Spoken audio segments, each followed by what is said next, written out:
Are you sitting comfortably? Then we'll begin.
'Welcome back, my friends, to the show that never ends. We're so glad you could attend. Come inside to another episode of There's Still Time, broadcasting on CITR Radio 101.9 FM from the unceded Musqueam territory at the University of beautiful and getting far, far too hot for me, British Columbia. I'm Michael McCall. And I'm Zachary Eisenheimer. I tried something a little bit different to start the show this week. Did you like it? Oh, wait, are you asking me or the listeners? Well, both. you first of all, since you're mainly the person that I'm talking to. Yeah, it was okay. I don't know. I thought it was good. It's actually the lyrics of a song by 70s prog rock band Emerson, Lake and Palmer. The song is called Carn Evil No. 5, and I just liked that. I thought we'll try something different. Welcome back, my friends, to the show that never ends, because I think some folk probably feel when they have listened to our shows in recent weeks that these 3-hour spectaculars are never ending. Yeah, that's fair. The good thing is, though, this is not a 3-hour show. I'm going for a shorter show this week because the Whitecaps have had a bye week. It's not a bye week, Michael. It's kind of a bye week. There's no games to play, and they're out of the cup. Yeah, it's not a bye week. Well, it's a week to regroup, get their guys focused, integrate their new additions in Sam Adekugbe and Richie Laryea. We'll hear from them in this part, from their introductory press conference that was held on Wednesday. We'll play a little bit from that, chat a bit about that. I hope to, over the next 2 shows, to have a chat 1 week with Sam, 1 week with Richie, get some other interviews thrown in as well, because you're going to be away. Yep. Can we say where you're going, or do you want to keep that a secret? No, it's a secret. Going to a secret location. Okay. I don't want to tell anyone about it because then everyone will go there. Ah, yes. That is a very good point. And it's the kind of place you do want it all to yourself. Totally. Yeah, well, we'll talk about it when you get back. And then my usual stand-in, Felipe, he's going away as well. Well, he is away right now. But we'll get into the football chat at some point too. This is why the shows are 3 hours. But how has your week been? Yeah, very, very busy. Getting ready to go away. I've had a lot to do and prepare. And yeah, very, very busy. Oh, I mean, I'm trying to think, what else did I do this week? I did other stuff. Yeah, I had so much going on. So much. Yeah, it was a busier than normal. Well, at least you didn't have a Vancouver FC home game. But we'll touch upon them. I'm going away before the next one too, so I'm missing the next one, which is a derby, which is I hope to get out to that. Oh, sweet! Really? Can I tell the team? Yeah, because that's their third home win. That might be my last game I get out to this year, so that's their third and only home win. Yeah, we'll see how the weather goes. It's been very hot. It's meant to cool down for next weekend, so we'll kind of see how that goes as well. I've been watching so much football this week. I've been all over the globe. Watched an Australian Cup round of 32 game on. I think it was Friday night into Saturday morning. where the NPL champions were taking on one of the A-League sides. They led twice, and it was Melbourne City that they were playing. And then Melbourne City scored deep, deep, deep into stoppage time to take the cup shock away. So that was disappointing. Watched some New Zealand Cup football as well. And have you been following the story in the UEFA Champions League? Oh, the Bad Blue Boys? The what boys? The Bad Blue Boys? In Greece? Oh, no. KI Klaksvik, Faroese champions? Oh, no, sorry. We're a show that embraces Faroe football. Yes. Yeah. I mean, have you been following KI Klaksvik's journey? No, not at all. Oh, well, let me regale you with this before we get into the other football chat then. They are currently in the third qualifying round of the UEFA Champions League. They are already guaranteed a spot in the Conference League group stages. They'll be the first Faroe team to be in any group stage of European competition. They beat Hungarian side Ferencváros. Oh, French Faroes? Yeah. Yes, I think from Budapest. Might be wrong. Yeah, they're from Hungary. Yeah. So they're from Hungary. So they beat them in the first qualifying round. And that was a big shock because the first game was 0-0 in the Faroes, and then they went to Hungary and won it 3-0. So that moved them through to the second round, where they took on Swedish side Häcken, won a penalty shootout after a 3-3 draw in the second leg to go through to the third qualifying round. First leg took place this week in the Faroes. KI 2-1 lead they take into the second leg over Norwegian side Molde. And they were good value as well for that 2-1 as well. So if they win this, they'll be guaranteed to go into the Europa League group stage. And they're technically 3 legs of football away from getting in the Champions League group stage, which would just be amazing. Because I have still been following. Molde, I think Rob Friend played for Molde. Are you have you heard about the Bad Blue Boys story? No, that I don't know. You can tell me your story. Sorry, when you're talking about the UEFA champ, I think it was. It's just because Klaksvik play in blue, so I thought, is that a nickname I haven't heard for them? But this is bad. I think this is it must be Champions League qualifying. Maybe it could be. I guess. Rob did play for Molde, 2004 to 2006. I knew that. Sorry, I was pretty sure that I knew that. No, I can't believe you haven't heard this. This is like, dude, it was like Bad Blue Boys were seeking some revenge from last time they played in Greece or whatever. And I can't remember if fans were already banned from this match, but they went. Is this Croatian fans? Yes, yeah. Oh, so I did see a headline about this. Yeah, they went. I don't know if it was where the game was played or in a nearby city or whatever, and they attacked. There was a meeting at a training ground, I think it was outside a training ground, and they stabbed like a Greek ultra guy to death or whatever.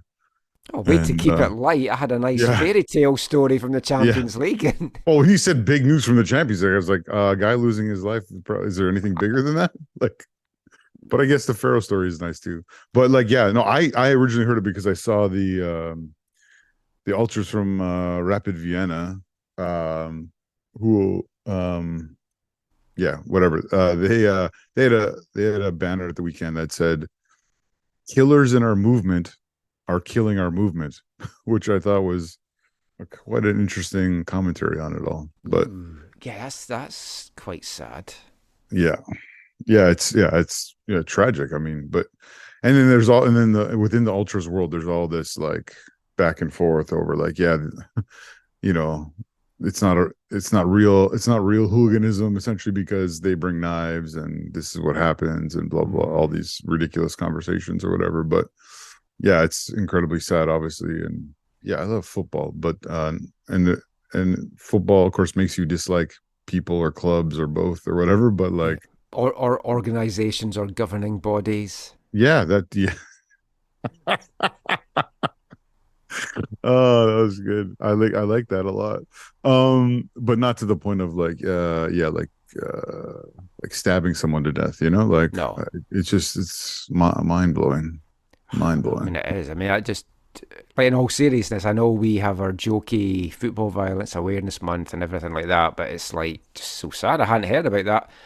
Must go back and read the Yeah. article. They had something in the Guardian about it, and I hadn't read it. Yeah, and I'm probably like, there's a fuller story. It was all I read was it was revenge for one, like they had been outdone or they had been beaten up or attacked by Greeks last time they were in Greeks, and so like the one article I read said like they'd been planning this for years. Like they're like, next time we're in Greece, this is what we're doing. Like Wow, so years we're going and we're gonna get back at these people. I know when I say get back, I don't necessarily mean the like killing someone, but like having a significant altercation where they have the upper hand or they bring knives or whatever, right? Like, yeah. And I know all this to some people listening to this, I'm sure they're probably just disgusted and can't understand this world, but it is an interesting world where like, yeah, the people like to like get together in groups around the club they support and go out and fight other people from other groups, and it mostly takes place now away from the stadium, which that's the one positive of it, obviously. But well, it's like that Italian film that we reviewed last year that we watched on Netflix, Ultras, and it's like apparently that's very, very close to what a lot of the stuff happens over in Italy and stuff. And yeah, and like it is good that it no longer happens in grounds like it used to, but and it's not a culture I think is anything to aspire to in any way, shape, or form. But no, I know I don't get it. Yeah, and then there's the conversation around, okay, we're gonna do this stuff, but you know, like they're like they have their own rules, right? Like you don't bring weapons, you don't bring knives, like you don't bring knives, right? So within that community, there's significant conversations happening around all this kind of stuff or whatever. But yeah, when someone dies, obviously it's ridiculous. In Scotland, there's a growing ultras movement because folk are seeing the European atmosphere and they're trying to bring that atmosphere to the games. With it comes not anything to this extent, but there's a growing number of people throwing flares onto pitches during games and disrupting games, and this artificial pitches in the Premier League as well. Some of them are getting burned from stuff that's getting thrown on it, and fans are getting hurt or burnt themselves or smoke inhalation. And it seems, I mean, it's not just in football, because I've read a lot of this about like cinema goers and like going to the theatre to see plays. People's behaviour post-COVID, people seem to have stopped forgetting how to behave in certain situations. Anyway, let's get back to lighter things and football, because it's been more good news for the Whitecaps this week, because they got to introduce their two new big Canadian signings. Sam Adekugbe returning to his home here in Vancouver. Richie Laryea coming to Vancouver for the first time. Both delighted to be here, despite what my photographs that I tweeted out made them look like.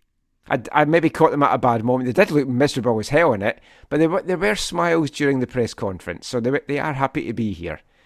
We'll talk a little bit about it to round off this part, but I just want to bring you, first of all, just some audio from that press conference.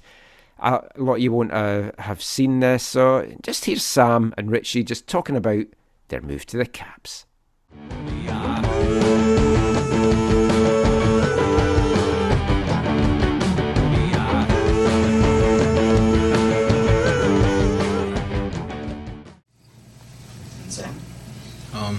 Good morning, everyone. It's always nice to be back at my, where I started. I came here when I was 16 years old, and, the club's been through ups and downs, but just seeing the progress and the momentum in the last couple of years, it's very exciting. And it wasn't long ago that I spoke with Axel and the boss in the last transfer window, and we tried to make something happen, but of course, devastating things occurred, and it wasn't possible then, and I had the opportunity to go try something different and experience something unique. But I think the time to come back was now, like the boss said, just seeing the momentum of the group, how they are competing, and not just the way they're competing, but how they're also playing. I think it's important to play in a team where you feel comfortable, where you can express your qualities, and I think that the group that they have going right now allows us to do that. And as the coach said, I think we're able to bring some flexibility to the squad and some different types of experiences. Richie's has won a title, he's played in Europe, and myself, so we're very excited to be here, and I'm just looking forward to competing on the pitch and doing something very exciting. I watched the Tigres match for a portion of it. Of course, we didn't win, but it's nice to see the progress and the growth compared to when they played maybe 4 or 5 years ago. That they took the best team in, you can probably say, CONCACAF, especially in Mexico, to penalties, and I think it just shows the momentum of the team, and coming at this moment felt right, and now I'm just looking forward to getting on the pitch and playing football. Yeah, probably a little bit of what everyone said. First, I'm happy to be here. I was, like Sam, able to watch the game against Tigres, and I thought there's a lot of very positive things. And then being able to watch a little bit of training today, there's a lot of quality in the group as well, which is, very good for us. And then add in, guys like Sam and to the fold, I think it's perfect for me. I'm a competitor. I want to win. And that's the vision I see for the club when I've spoken with my agent who spoke with Axel, speaking with Vani, and that's the biggest thing for me. I want to compete. I want to win. This group can do it. I know, obviously, it's steps that the club wants to take, but for me, I think it's the MLS playoffs is unpredictable, and this group has a lot of quality. So for me, to add Sam, to add myself into this group with a lot of quality, I think very positive things can happen. So I think the bar for this group is set high. For myself, I set it high, and it's to win. So there's no doubt in my mind this team can go on and make a run in the playoffs and go to that MLS Cup. That's what my vision is for the club. It might sound ridiculous to some people, but that's just the way I do business. And yeah, that's what my expectations are coming here, is the team to do well, for the club to do well, and be pushing for big heights all the time. So that's, I think, why they brought us in, is to try to do things like this. And then with the group that they already have doing well the last couple of years, I think this is very achievable. So steps will be taken to get there. I know it's obviously a decent amount of games left, but that's, from what I've heard from guys inside the team, to Axel, Vani, and then speaking with Sam, even just on the field, it's something that's doable. So I think that's what we have to set our heights on, and same with all of you guys. That's where the direction of the club needs to go. So, was coming back to Vancouver always on your list? And do you look at this as rewriting your chapter? Because I think when you were first here, we all expected you to grow with this club, and for whatever reason it didn't. I think you've matured as a person, you've matured as a player. Two-part question: was it always on your radar, and how different is it for you? And are you rewriting your Vancouver Whitecaps chapter? Yeah, most definitely. Like I said, this is where I started. I joined the program when they came into MLS, and I got to be a part of that and experience something different. And yeah, I can be honest and say it didn't go to the way I expected it to, and that's football, you gain experiences, and it helps to define you as a person. But I think coming back was the right decision, Like I said earlier, I spoke with Axel and Vani in the last transfer window, and it didn't go well. Things happen, and that's life. But just looking at the group now, I see so many positive things. I see a great locker room. I see no egos. I see a coach who's enthusiastic and passionate. I see a sporting director who's really pushing for the team to go to the next level. And if I can add my little bit of experience, and I want to do that, and I want to create history here. It's my home. This is where I started, and it's important for me to leave my mark on the club, which I have so much passion and love for. And by any ways, I want to do that. Like Richie said, we're competitors and we want to win, and football's about winning games. It's not about enjoying it and being comfortable. And if you don't have that expectation for ourselves, then we're really wasting our time. And that's the way I look at it now, is coming back with a purpose, with a mentality where I've got to see the other side of the world and being able to see championships. I've been able to see just many different experiences. I was in Brighton when we promoted to the Premier League. I was able to win a championship with Galatasaray, and just having these little bits of experience, it's something that I really want to bring and push and leave a bit of an influence on the group. Last question for you, Richie.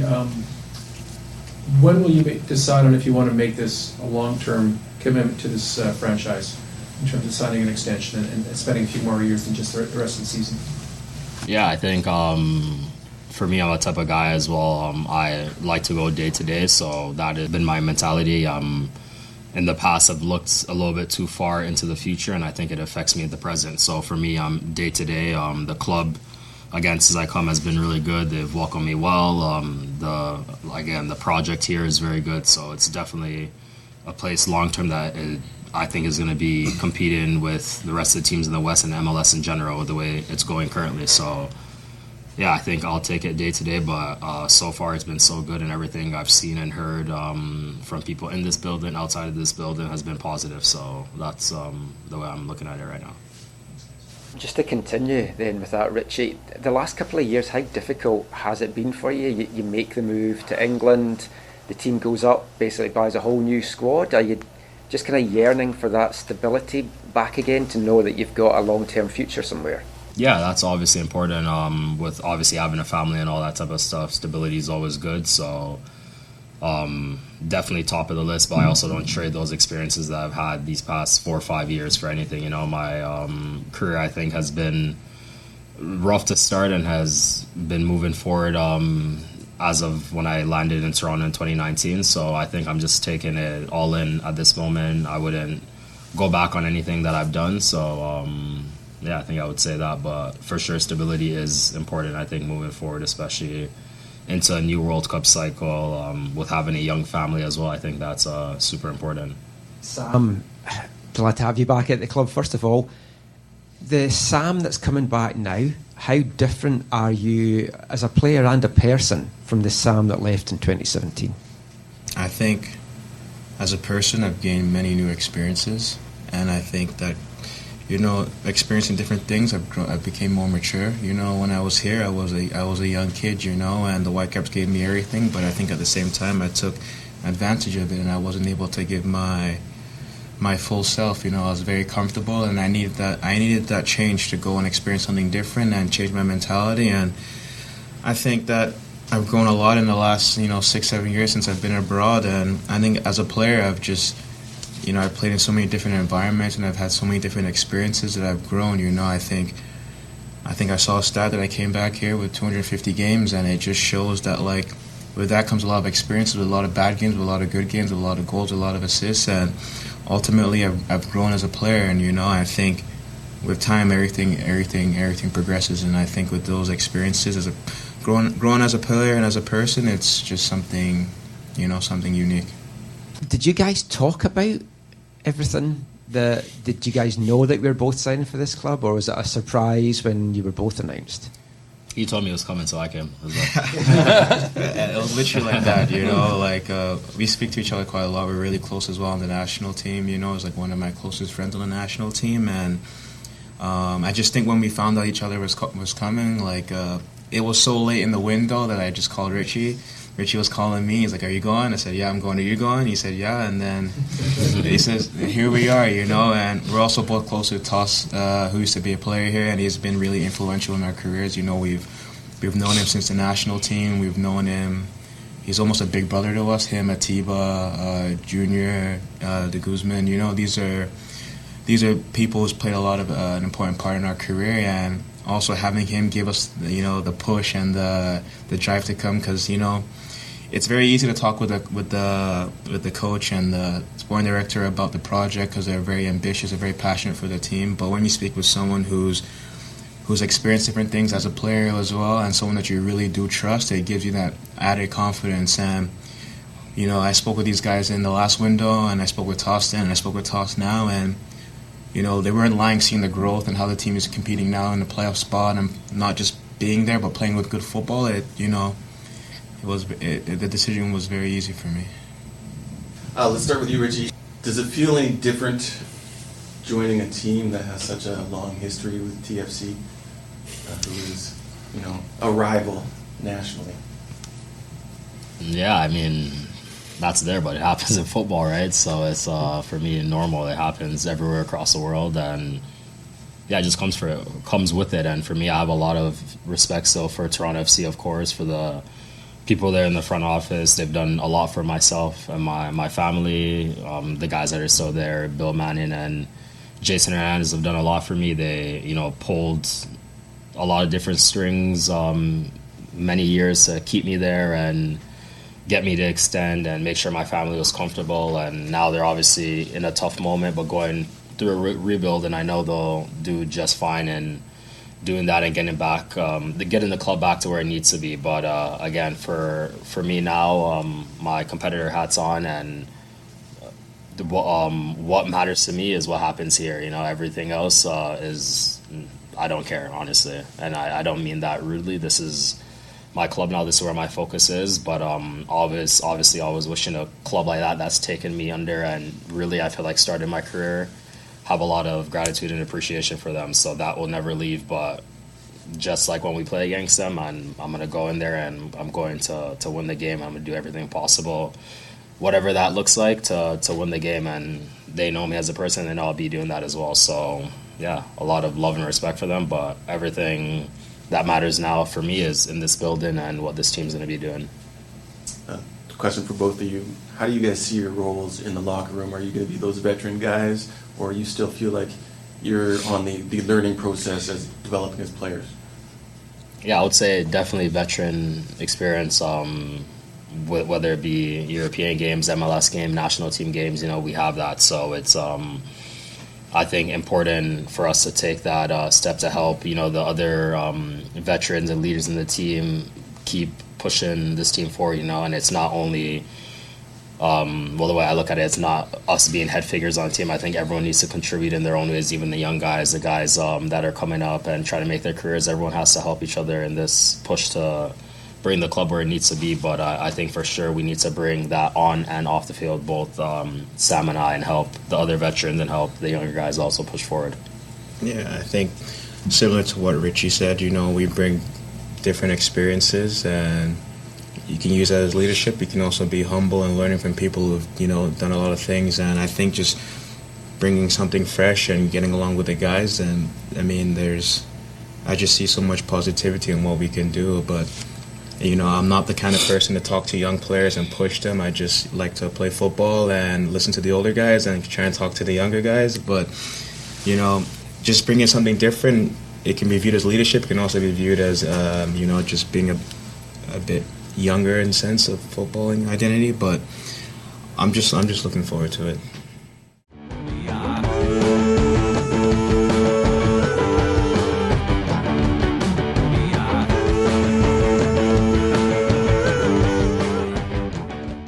Sam Adekugbe, Richie, Laryea, they're just chatting about their move to Vancouver. Questions from myself, Jay Janower, and JJ Adams there. They both spoke very highly, Zach, of the club, the proposition that was put to them as to what Axel wants this club to be and to become. And they both spoke very highly as well of Axel in his negotiations with them. Yeah, well, we've talked about how, I talked, I think, on the last episode about how I think Axel has done a really good job at turning around how things work when it comes to transfer, or so I should say, taking a new direction or a new path and how that's all handled. And so, yeah, it sounds like they have similar thoughts. If you're a Whitecaps fan, this is a great thing.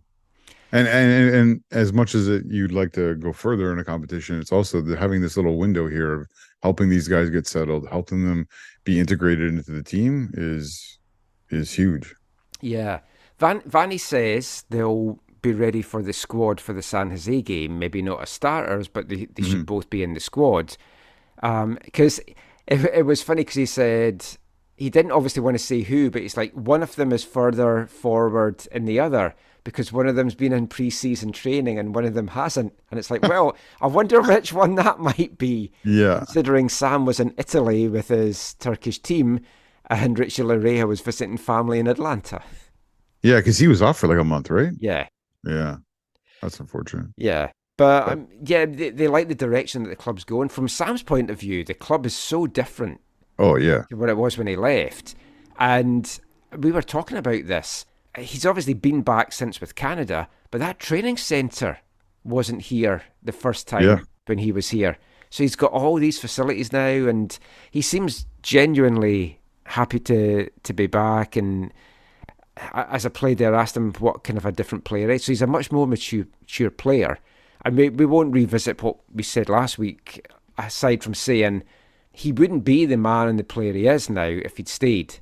So going away, the Whitecaps have got a better player back, and him as a person is coming back as a better player as well.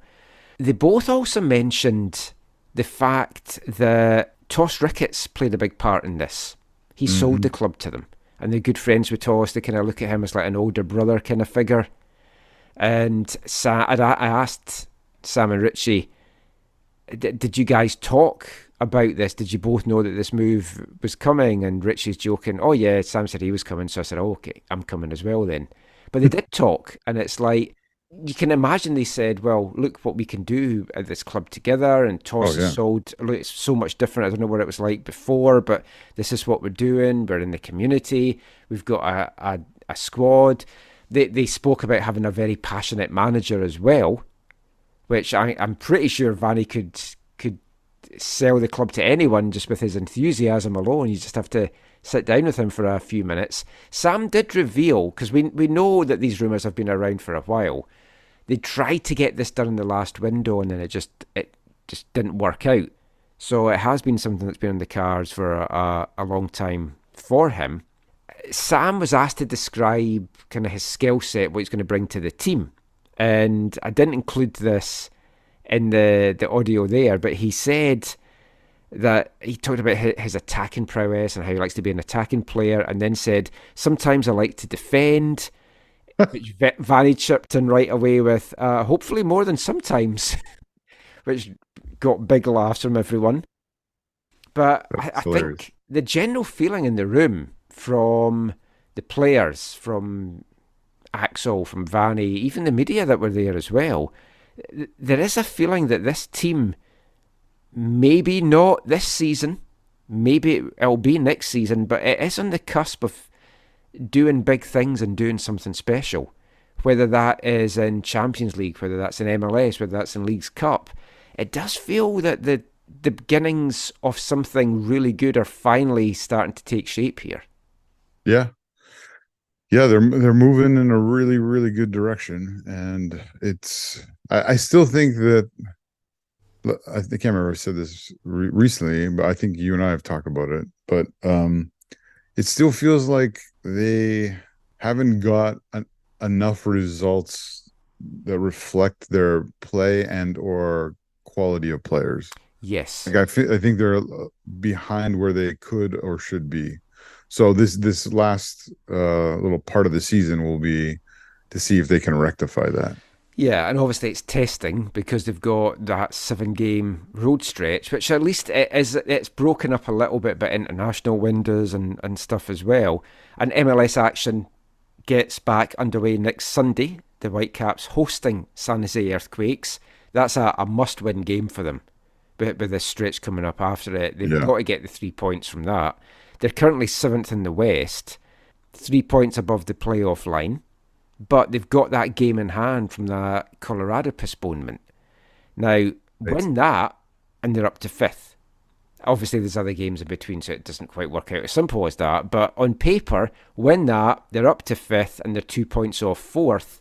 And then all of a sudden, you're looking at home playoffs, 2 home playoff games in the best of 3 series, etc., etc. So, an exciting end of the season certainly lies in store, and I'm looking forward to seeing what Sam and Richie bring and just what this team brings. Yeah, I agree with you. It's going to be an exciting end to the campaign. And it's good because I think the club needs it, the fans need it, the city certainly need it. We'll continue our Whitecaps chat in the next part as we'll bring you our feature interview for this episode. But before that, we're going to hear from our Artist of the Month, Mog. And I'll just give you a warning now that this song does include swearing, few F-bombs, few C-bombs here and there. So if you get offended by that, maybe just fast forward 2 minutes. Oh no, Michael. It's a very good song. It's from his new album. We'll be back with all of that after this. Hi, I'm St. Ricketts, and you're listening to the AFTN Soccer Show. Suddenly said in health and skintness and in wealth. I remain myself, tick tick ticking time bomb, so I write wrong cause I find it helps. I've been about, I've seen it all, born in the shittest toll. Well you can't go cause it's swally souls like they're medicinal. It's mythic, it's cryptic, it's written in the stars. It's specific, it's biblical lyrics hidden in the bars. It's picking apart the city we lived in back in the slums. I've been schemed for day dot, and many times I need to tell you cunt. Got a child running wild, I've come miles and miles, but never forget where I came from. Don't fucking rile my guile, strutting with a vile smile. I'm the spanner in the works, the gallus madman bred for famine, the assassin in the cut. Been bamming up the passive masses for the after in my buff. Been branded as a savage anarchist, but I don't give a fuck. I don't give a fuck. I don't give a fuck. Manically laughing at these dafties trying to be a thug. Now everybody wants to smoke weed and get tattoos. Everybody wants to be seen as big bad news. Battle you and me, son, that crap will get you real done. Moving in 80, put aside the ballad of a scheme cunt. Nay rerun when you be dumb, never ease up till you see blood. And on the real cuz you're no Londoner bruv. Just keep it true to your surroundings, you'll be set to ascend. We keep it moving, keep it bouncing, the perfect 10. Give you that scheme shit, that shit you can bang. You can bang. We give you that real shit and spread it in slang. Spread it in slang. That shit you can feel shit again and again. Again and again. We put it all together, it's the perfect 10. Perfect 10. Give you that scheme shit, that shit you can bang. You can bang. We give you that real shit and spread it in slang. Spread it in that slang. shit you can feel shit again and again. Again and again. We put it all together, here's the perfect 10. Welcome back to the AFTN Soccer Show on CITR Radio 101.9 FM. And kicking off this part, it is our Artist of the Month here at AFTN for the month of August. From Glasgow, Scotland, rapper Mog. That is a song taken from his upcoming 10th album, X. It's going to be out very soon. I believe it is coming out this month. That What song, an original title for his 10th album. well, that song as well is called 10. Yeah. And it's featuring Freestyle Master. But yeah, he's a great artist. I've played some old stuff. We've played some of the stuff from the new album over the last couple of weeks, and I mentioned I was going to have him as an Artist of the Month. So let me know what you thought of that one. Perfect 10. That's what the Whitecaps could kind of do to round off the season. They've got 12 games left, so a perfect 12 would ideally set them up very nicely for being in the playoffs. We talked about Sam and Richie joining. I mean, there could still be more additions or movement, as we touched on last week. Just not Aiden Hazard.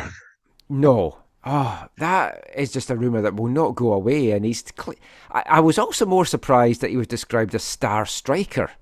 Not usually a term I would think of for him. He was at the Chelsea game today, though. Oh, yeah. Trying to relive the glory days. Well, I think he maybe got his teams mixed up with who plays blue as the colour. Oh, my. And that's why he thought he was coming to the Vancouver Chelsea. And then it's turned out, oh, no, I want the London Chelsea. But yeah, I mean, obviously he'd be an interesting addition. But unless he's willing to come for $27,000 in the salary, which is what we've got left, that would not be happening. But of course, some guys could get moved on. There's free agents that could join as well. And of course, one player we touched on last week as well, Thomas Hasal. What does the future hold in store for Thomas Hasal? Well, didn't feature for WFC 2 this afternoon. Isaac Boehmer got the start in that and put in an absolutely fantastic performance in a clean sheet. Got a save in the penalty shootout as well, but the Whitecaps ended up going down in that. But it was a really, really strong performance from Isaac. He was clear man of the match, number of big saves. And Hasal is fully fit, correct? As far as I know, because I went to training on Wednesday and it was just Yohi and Isaac that were training. So I asked one of the Caps comms team, I was like, can we do anything in Thomas not being out there? I said, oh no, he's through the back. And of course, me being Mr. Suspicious and cynical, I'm like, is he really through the back? Or is he pursuing a deal somewhere else? I don't know. All I know is he wasn't on the pitch on Wednesday, and it was the other two.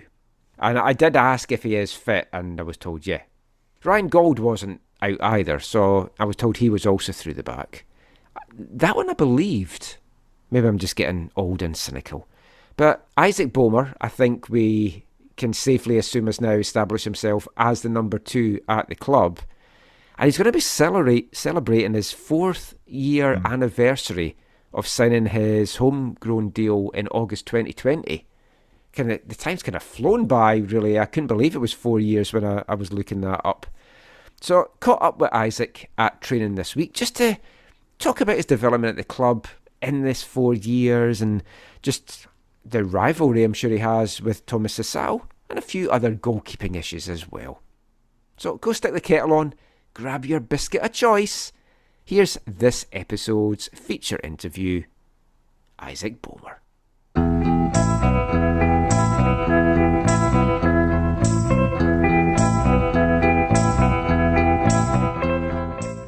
So Isaac, it's coming up to your 4th year anniversary from signing that homegrown contract.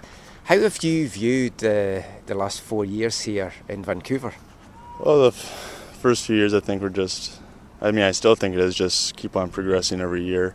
First year was just slowly build into it, get my feet on the ground and get running, kind of see what the first team dynamics are like, and then, each year progress. And so I think, I'm still on that road up, and I've been pretty happy with how I've been progressing, and yeah, so overall good. The Isaac that we see now compared to the Isaac that signed that deal, how do you feel you have developed in these 4 years? A lot of confidence, I think, just getting to the pace of it all. And then just being me, not trying to be someone else, not trying to do what other goalkeepers are doing, find my own techniques, being my own person, And I think that's the biggest part for me. Talking of confidence, I was going to mention that. It's like, we've seen you came on in Cincinnati to make your debut at half-time, vociferous crowd there. Then you get your first start in a hostile place like Portland. Both games, though, you seemed so cool and calm and confident. Is that just you? I don't want to be honest, it's a lot. I just don't want to stress people out while I'm on the field, So I like to look like I'd like to think I know what I'm doing out there, But no, I think it's just that's who I am. I think that's always been me, living up to the pressure and stuff. But yeah, I can't help but be aggressive on the field, as you guys obviously notice. I can't help myself, but get angry and that's good. And harass the other team too. Yeah. I can't help myself. Yeah. Looking back then to your debut in Cincinnati, like coming on at half time, you're cold, you're coming on, it's your MLS debut. When you think back to then, has it just can you still picture everything that happened in your head? Yeah, absolutely. I can remember the moment I was on. Yeah, it's good. What about then making your debut in Portland? What was that like for you? Exciting, I think. It was just exciting. It was another opportunity to succeed and to do well. So like looking at your time here, you had obviously the contract wasn't renewed at one point, and then they brought you back.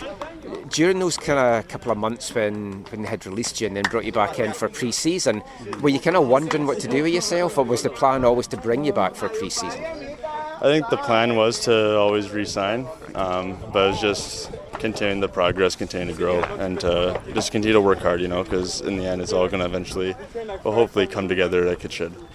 How tough is it as a backup keeper? I've spoken to a lot of keepers over the years, and I always ask the same thing, because it's like when you're a backup, most time you're only going to get on the pitch if there's been an injury or if there's been a sending off or something. How do you keep mentally focused when you are on the bench for stuff like that? I think you just got to always be ready. It's not every day something's going to happen, right? You might go 20 games, nothing. You might go the whole season, nothing happens, but then suddenly just, to be honest, was I expecting to go on in Cincinnati? Heck no. But, it's just kind of happened. It's just everything was a little bit of a blur. So it's kind of like, oh, Cody's down, this is happening, all right. And it was just kind of like, just go do your thing. And I was like, I train every day for it. And just, honestly, it's just being ready at any point, Yeah. So, coming in this year for the Leeds Cup game down at the Galaxy, when did you find out that was happening? Did you have a bit more time to mentally prepare for that? I had a little bit of time to know that I was going to play, but I didn't want to be overconfident, over cocky, because I've said before, that was my 4th game. I've played 3 games, there's still a lot to grow, and a lot of progress to be made. But it's just another opportunity to keep doing well and keep progressing, and that's what I want to do, and that's what I want to see in myself. But yeah, I knew I had some time, but I'm nervous always until the whistle goes. It's just another day in the books.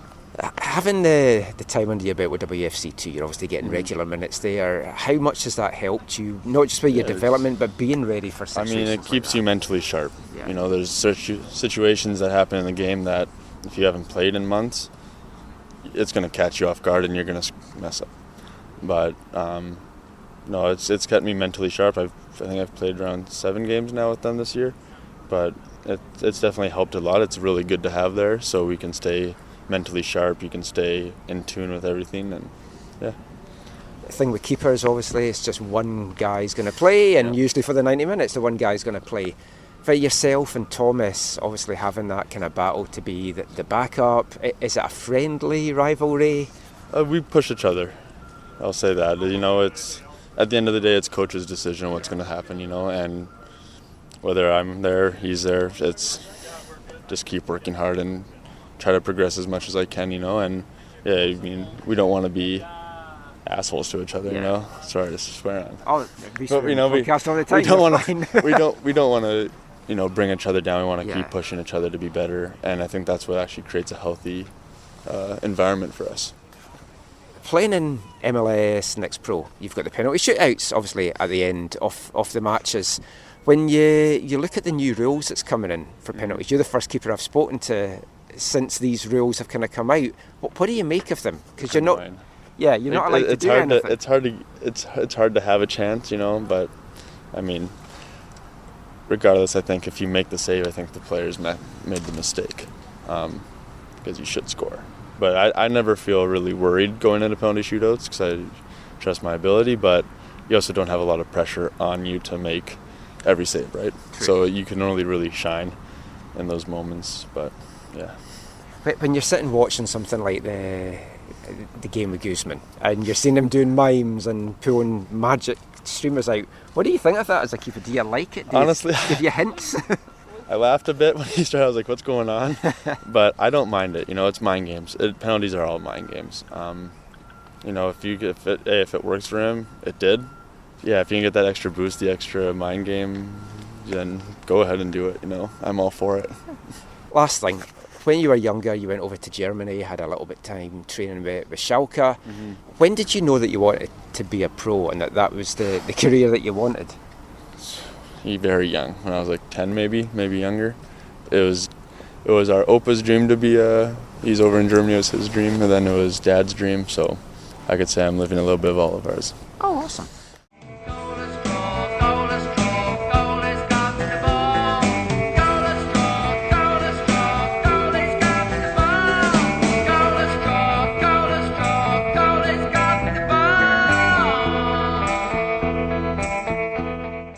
Isaac Boehmer, asked him there about the new goalkeeping rules, and no surprise, he's not a fan of it. He wants to be able to do stuff on the line, maybe not to the extent of Guzman. I mentioned that at the start, I'd been watching the Australian Cup game between Oakley Cannons and Melbourne City. After that finished, I turned in to catch the end of the All A-League round of 32 clash between Sydney and Central Coast Mariners. I was trying to get her to go to the Sydney FC game, and I was like, it kicks off in 6 minutes, you've still got time to get there. Why didn't she go? Because it kicked off in 6 minutes and she didn't know it was on. But it went to penalties, so she had lots of time to get there. But I won't spoil anything, just go on to Football Australia and watch the penalty shootout, because it's an epic one and there's more goalkeeping shenanigans. If there's nothing you love, it's goalkeeper shenanigans. Yeah, well, talking of goalkeeper shenanigans, the League's Cup did continue this week without the Whitecaps, sadly. They haven't just given that trophy to Messi? No, he is leading the goal scoring charts with 8 goals. In what, like 4 games or something? I think 4, 5, 6, I can't remember now. I mean, he's lighting it up, and it is seemingly a case of if he can continue to outscore the other teams, then they're going to get these points on the board. But it was a very eventful week of Leagues Cup action. In the round of 16, 5 of the 8 games went to penalties, so I mean that was exciting. And then the quarterfinals that took place were also very exciting. Did you catch any of the action this week? I told you had to watch the Nashville America game. Oh, I forgot you gave me 3 games to watch. You know what? Yeah. I haven't watched any of them. Oh, well, I'm going to spoil them for you now. Okay. Nashville America is the craziest ending to a game you will ever see. They're in the sudden death rounds. America's leading 5-4. Nashville player comes up to take the penalty. It's saved. Club America win 5-4. Everyone's celebrating. Fans run on the pitch. The players say whatever. And VAR calls it back. Yeah. 5 minutes later. Oh. Maybe 4. It was 4 or 5. The commentators had no idea it was being reviewed. The players had no idea it was being reviewed. Oh, my. They had to get the fans off the pitch. A security guard fell in the scuffle and they had to stretcher him off. Oh, no. It was just absolute chaos. And no one knew what was going on. The kick was retaken by Nashville. They scored to make it 5-5. America's next player comes up, misses his penalty. Oh. Nashville then score and win the game. Wow. You can imagine how well the Club America fans took that in the stadium. Oh, yeah. Many arrests, bottles raining down all over. Gary Smith just like giving it everything to all the Mexican fans. He was loving it before he quickly headed up the tunnel. Some bottles came flying down towards him. It was absolute chaos. Now, what I will say is it was the right decision. The keeper was off his line.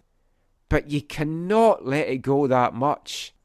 Well, you can't. I mean, this happens for all goals now, right? So, like, you know it's not a goal until they restart the game. So they maybe have to come up with a way. I mean, you saw it with who was it?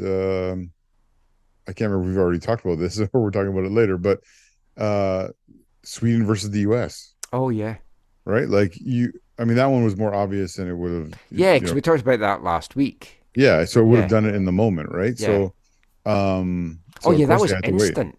I mean, I'm still hoping that they might now call back Guzman coming off his line in the Whitecaps Tigres game. I think we've still got a chance of getting this. Oh no! Oh, I mean, I had turned the game off because I thought it was over, as I think most people did. And then I saw something on Twitter, and it's like Nashville wins 6-5. I'm like, what? And then put it back on. I was like, what the hell is this? You just rewound it a bit? Yeah. The same night, Monterrey Tigres in the round of 16. I know what happened there. Yeah. Monterrey won it in a stoppage time penalty. We were denied more shootout shenanigans from Guzman, but did you see what he did for that? I heard about it. Yeah. I heard about it a little bit. So if anyone didn't see it, it's a penalty for Monterrey about 94th, 95th minute. Guzman decides, I think I'm going to go and change my gloves. Yeah. Didn't ask the referee, just went off to the bench, slowly changed his gloves, went back on the pitch and was like, oh, you know what? I need to get this tape taken off my stomach. Went back off the pitch as they unwind him. Whereas the Monterrey penalty taker the whole time is at the penalty spot with the ball. So then Guzman's on his line and he's tightrope walking along the line. I don't know why the Monterrey guy didn't just shoot the ball. But he waited and then he scored. It's even more hilarious. You do all that and you still don't save the penalty. Yeah. But it was like, just absolute crazy, crazy stuff. Going back, though, to that penalty incident, we were talking about this on my East Fife show today. And one of the guys, Gordon, had mentioned, apparently last year in Germany, I don't know if it was Bundesliga 1 or 2, but the players had gone off for half time and then they'd reviewed it and it was a penalty and they had to come back out and take a penalty and then go back in for half time. I think I remember. I don't think it was a Bundesliga. I think it was the second Bundesliga. Ah. Yeah, I remember that happening, but I can't remember the teams. Oh, just as an aside, talking of Bundesliga, if anyone has a VPN, which I highly recommend people get, and you set it to the UK on YouTube, and you watch Sky Sports Football's YouTube channel, they're streaming Bundesliga and Bundesliga 2 games for free. Or if you have DAZN already to watch the Champions League, you can watch Bundesliga, Bundesliga 2, DFB Pokal. Yeah. Not all the matches, but a good free number. YouTube or paying $200 to DAZN. I just said if you're already paying I for know. the Champions League. Well, I might get DAZN if KI get in. That would be worth watching. But yeah, the League Cups, I mean, it's been fantastic. We're now down to the semi-final stage. Just one Mexican team in it. Mm-hmm. And it looked like there wasn't going to be any because Camilo's Querétaro, were 1-1 against Philadelphia Union. I think it was 8 or 9 minutes of stoppage time that was added on, and Philly scored in the 11th minute of stoppage time to get the 2-1 victory. Inter had thumped Charlotte earlier, and Nashville, who at 1 minute were out of it, are now in the semi-finals after thumping Minnesota. But LAFC, 2-0 up against Monterrey. Yeah. And I turned the game off because I thought, that's it over. Really? And then I saw the result and I was like, what? 3-goal comeback from Monterrey for the 3-2 victory. And I'm kind of glad because an all MLS semi-final would have been pretty crappy. I sent Mark a commiseratory message. I don't know if you saw a couple of days ago, maybe it was even a couple of weeks ago now, because Inter Miami is going to be coming to play LAFC, I think in September. And Mark posted, "No, I don't have any tickets." Oh. But the League Cup is going strong still. I'm looking forward to the two semi-finals, both on the 15th of August, so on Tuesday night. Yeah. Philadelphia, Inter Miami. Hopefully Philly can stop the whole Messi train. When you go into Apple now, it's just everything's about Messi. You really want them to lose? You don't want them to do it? I genuinely don't think it's a good look for MLS if Messi comes in and just wipes the floor with the rest of the league. I think it would be bad if Messi got them in the playoffs and won MLS Cup. I think that would be, it would be a good story for them in 2 cents, I guess, but that would not look good. He started his time with them in this competition, and if he wins this competition, which the Mexican teams are not in full flight, and I don't think it's that bad. I hear you make a valid point. Don't get me wrong, but I think if he wins this and then they don't win the MLS Cup or don't make the playoffs or whatever, then it's more balanced. I don't know. Balance isn't the I just want a Philly Monterrey final. There's a third place playoff game as well because of that's so amazing. Well, it's because of the money that's involved for the third place team and a spot in the Champions League as well. Yes, and players are on big bonuses for this as well. That's why legit, the players are wanting to take this competition seriously. So that is it for our MLS and Whitecaps chat for this show. We're going to turn our attention to the international stage in the next part as we look back at another exciting week in the Women's World Cup down in Australia and New Zealand. And we'll be kicking off part 3 with another song from our Artist of the Month for August Mog. That means more swearing, so if you don't want to hear that, just fast forward about 2 minutes.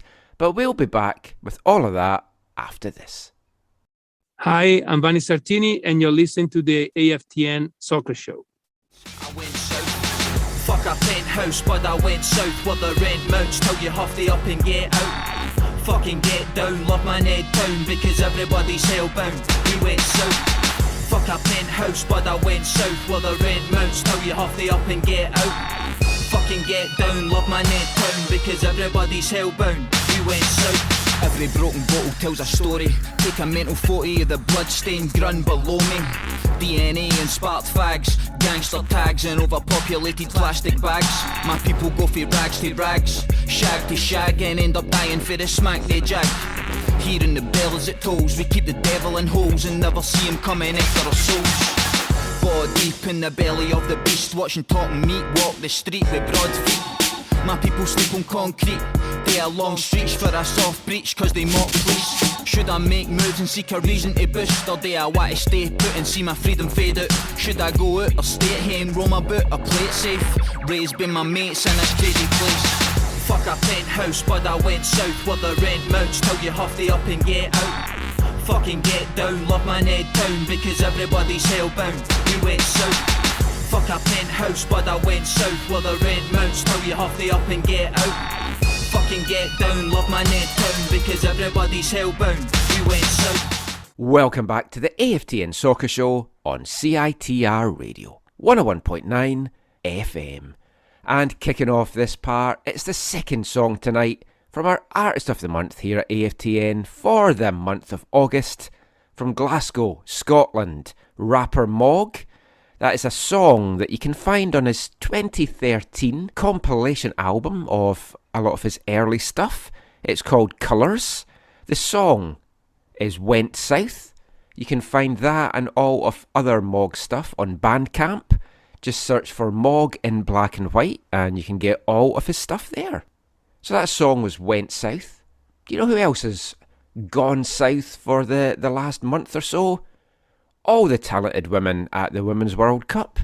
And that's what we're going to turn our attention to now, Zach, because it's been another fantastic week down under.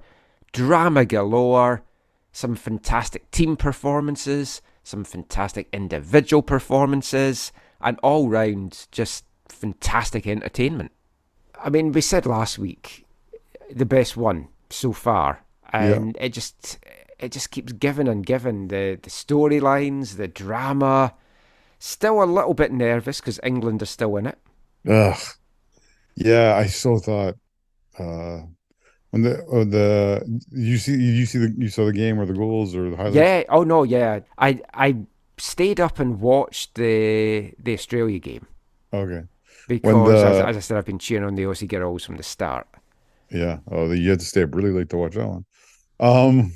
When the Colombian goal went in, I said to the family were all in the room. We just watched the shootout for the Australia France game, and I said, okay, we're gonna go through this game kind of quickly. The next game, I don't know what happens, but you'll appreciate this, Michael. I said to them, okay, for this game, I just can tell you up front, we're all Colombians.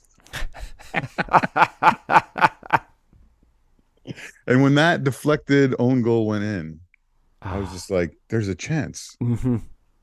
If they'd held on to half time, I think they could at least have got them to extra time and maybe penalties. But as much as the women's game internationally and obviously at club level have come a long way, that opening goal for England was like some shocking goalkeeping. Yes. And I mean, I've been critical of goalkeeping in the women's game in the past. Yeah. Like in the early years, it kind of took me out of stuff a little bit, and it's so much improved. Not to be negative or minimalistic or whatever, but yeah, I mean, one of my favorite players for Canada was always Cara Lang, right? And one of the great things about Cara Lang was she could shoot from anywhere.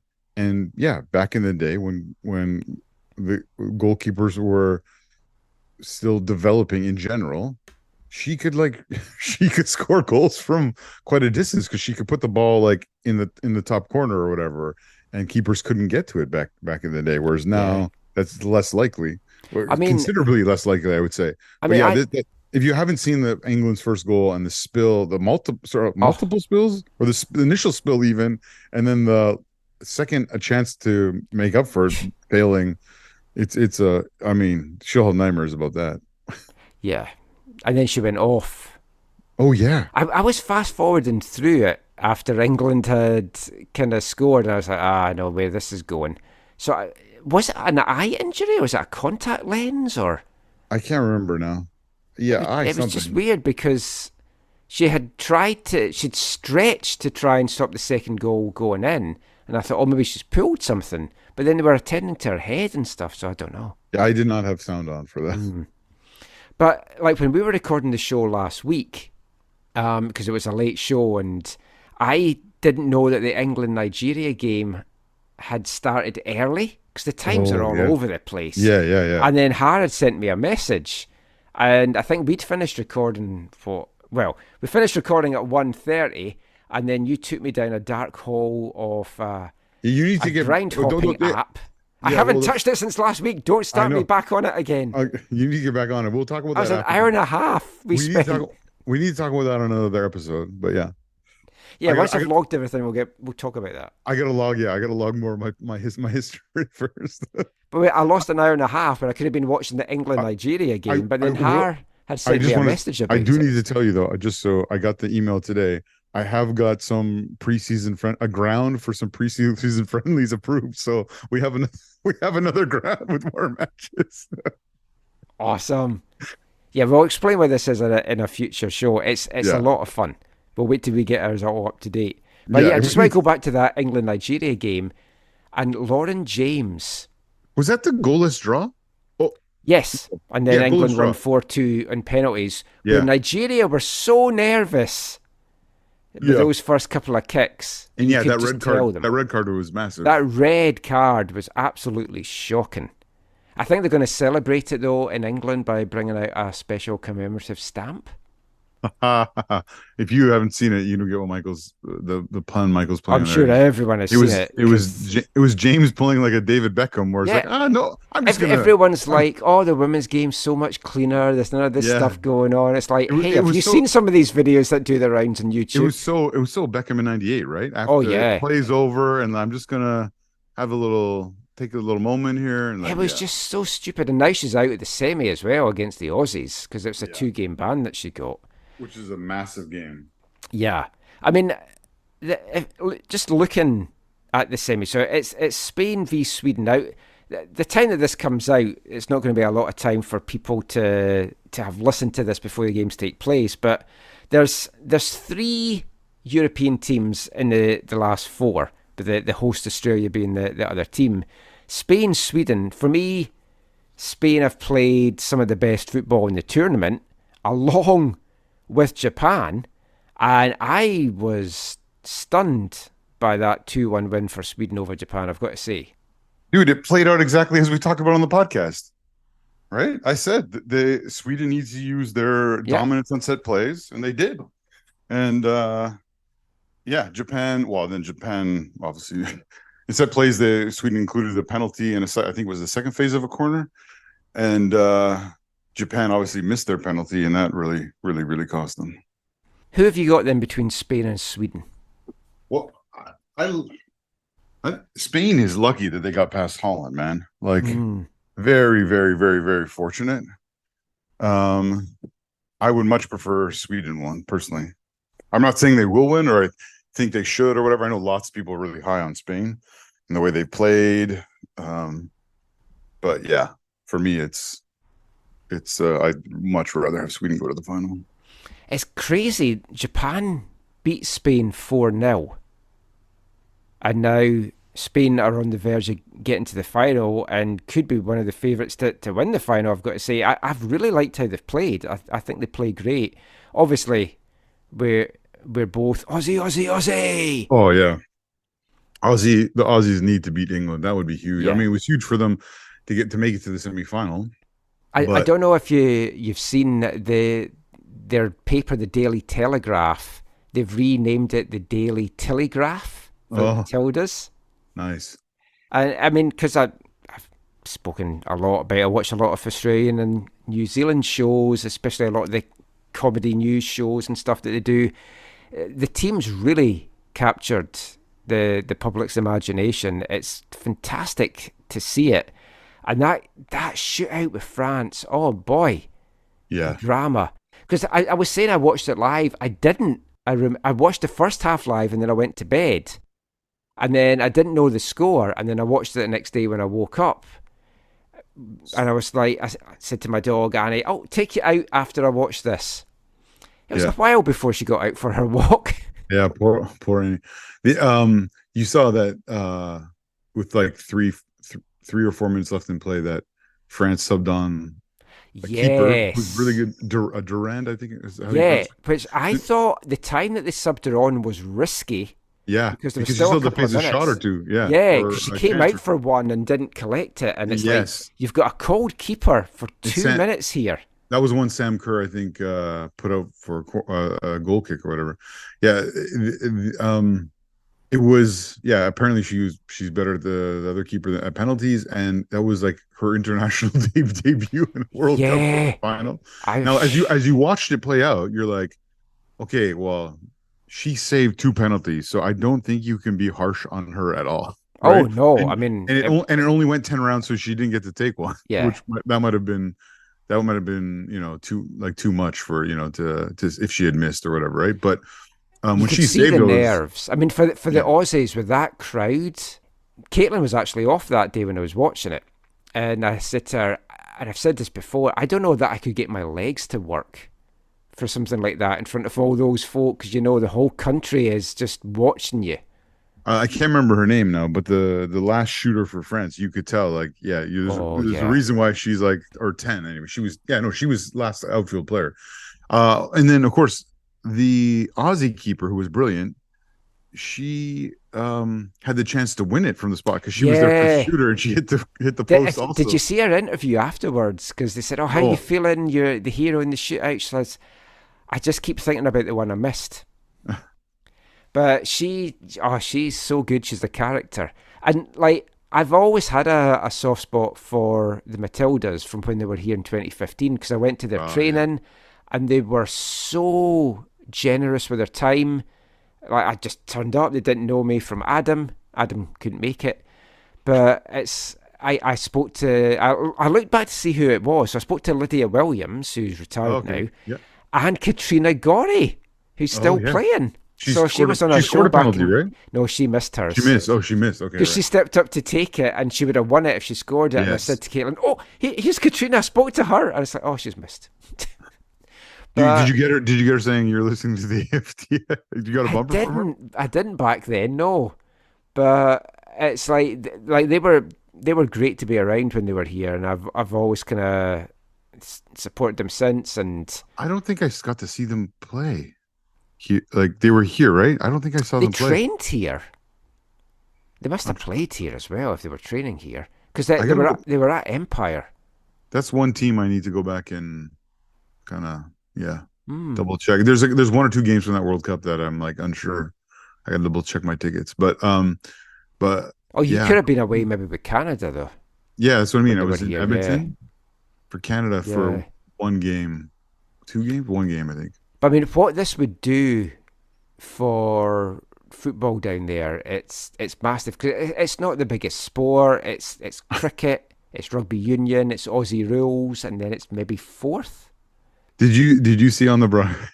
So we're watching with the family, and then like TSN, they're like, "Oh, look at the celebrations in Melbourne or whatever," and there was like flares in the background or whatever. No. Oh, okay.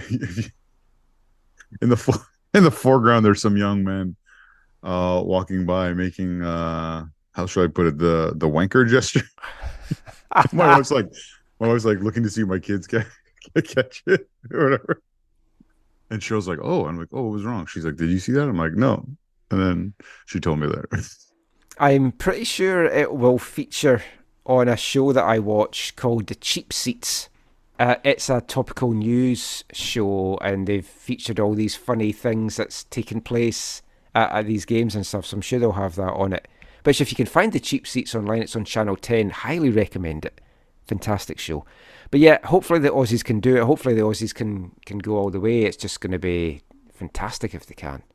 It's going to be tough against England, but England have just not impressed me. I'm not just saying that because it's England. They did not look good in that Colombia game. They've got a great keeper, so they've definitely got that going for them. She's one of the best keepers in the world. But if Sam, like when Sam Kerr came on, Yes. She was like flying, but she tired. You saw towards the end of extra time, she was like, the gas was running out a little bit on her. Very confident penalty, though. Yeah. But, yep, looking forward to that. Won't be watching it live. I'll make sure I've got all my social media off and I don't spoil this one as I have for some of it. But it's been a great competition. Can't wait for these two semis. Just to round off this part, I'm going to bring you this episode's wavelength a little bit earlier than usual because I've gone for a song that ties in with the Women's World Cup.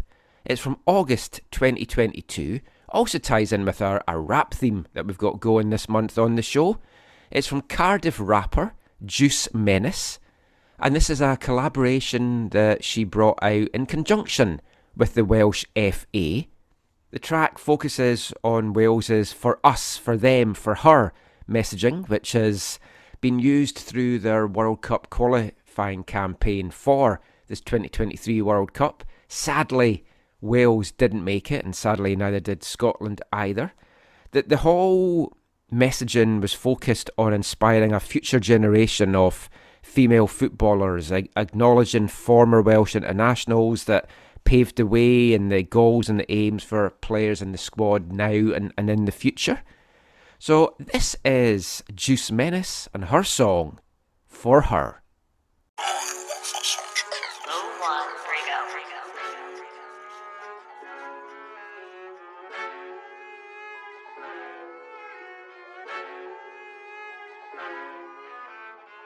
This is for us, for them, for her, for every girl and loyal supporter. My hina guffer, I can't read this one's for the books, from the pitch to the border. This is for us, for them, for her, for every girl and loyal supporter. James was this for the slaughter. Yo. This is for us, for them, for her, for every girl and loyal supporter. My hina guffer, I can't read this one's for the books, from the pitch to the border. This is for us, for them, for her, for every girl and loyal supporter. James to assist for the slaughter, I shoot like war, cause I've been a top scorer. If it's us v them, then it's up for the taking. Studs on the pitch, the ground starts shaking. We can go 100 rounds like Harden, eyes on the cup, cause we're just getting started. We came in red, so we're never half-hearted. We came with Ingle, we're always guarded. For you it's a game, for us it's a must. 3-0 on the scoring, red we trust. You know what we're on, that's Kazakhstan. Granger, danger, tactical plan. Fear no team, no league, no man. Nothing but dragons, cover the scandal. Gas, no brakes, can you handle the stakes? When pressure's applied, have you got what it takes? Level the field, can you handle the weight? We do it and dash, can you handle the pace? This is for us, for them, for her, for every girl and loyal supporter. My hina guffer, I can't read this one's for the books, from the pitch to the border. This is for us, for them, for her, for every girl and loyal supporter. James to assist for the slaughter, I shoot like war, cause I've been a top scorer. I do what's never been done, if my head's in the game, then your head gets spun. Might do a Rabana, wearing Gabbana, show you a hat trick, what would you rather? Flyest contender, if you run in the box, I'm a deadly defender. I can't be pressed, eyes in the back of my head, I shoot for the back of the net. Wait my turn, cause it's all about patience, run it in a stadium, straight to the station. All for the love of the game, I hold my city, the nation, land of the brave. Wait your turn, it's all about patience, playground pitch, straight to the stadium. All for the love of the game, I hold my city, the nation, land of the brave. This is for us, for them, for her, for every girl and loyal supporter. My hina guffer, I can't read this one's for the books, from the pitch to the border. This is for us, for them, for her, for every girl and loyal supporter. James to assist for the slaughter, I shoot like war, cause I've been a top scorer.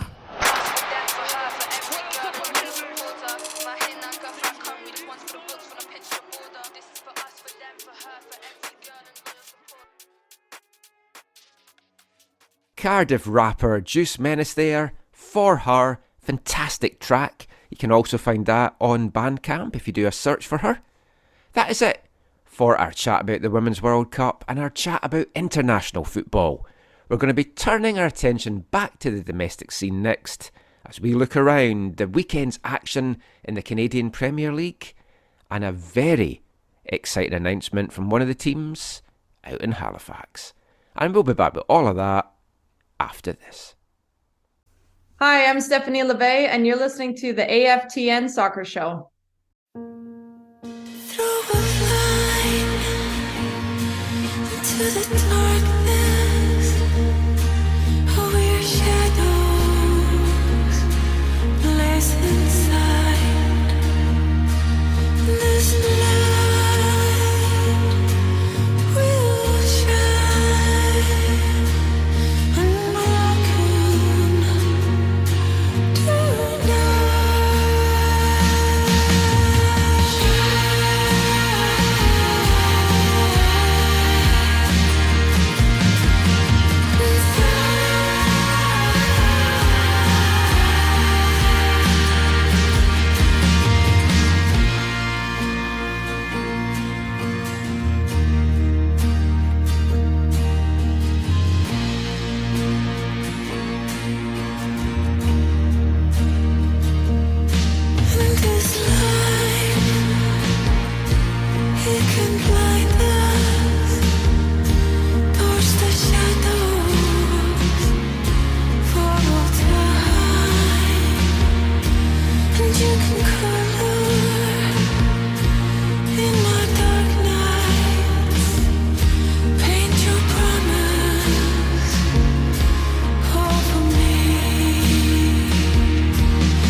Welcome back to the AFTN Soccer Show on CITR Radio 101.9 FM.